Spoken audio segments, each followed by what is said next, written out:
Rohingya प्रकरणात खासदार शोभा बच्छाव यांची एसआयटी सोबत बैठक। मालेगाव शहरातील कायदा आणि सुव्यवस्थेसंदर्भात चर्चा। एवढंच नाही तर चौकशी दरम्यान कोणत्याही नागरिकाला त्रास व्हायला नको, दाखले देण्याचं रखडलेलं काम तातडीनं सुरू करा, असं शोभा बच्छाव यांनी म्हटलंय। रमजान महिन्यात चौकशीसाठी बोलवू नये, काही छोट्या बाबी समोर आल्यास लगेचच गुन्हे दाखल करू नये, असेही निर्देश देण्यात आले। महाविकास आघाडीच्या काळात फडणवीस शिंदेना अटक करण्याचा कट, असं दरेकर म्हणतात। सरकारने स्थापन केलेल्या एसआयटी पुढे दरेकरांनी जबाब नोंदवला। पुराव्यांच्या आधारे सर्व माहिती एसआयटीकडे मांडली, असं दरेकरांनी म्हटले। आम्ही एसआयटी चौकशीची मागणी केली होती, एसआयटी पुढे माझं स्टेटमेंट दिले, असं प्रवीण दरेकरांनी म्हटलंय।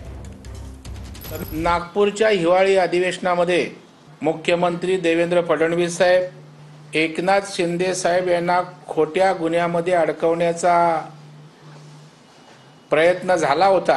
या संदर्भामध्ये एसआयटीची चौकशी करून समिती नेमून कारवाई करा, अशा प्रकारची मी मागणी केली होती। सनदशीर मार्गाने या विषयामध्ये न्याय मागितलाय।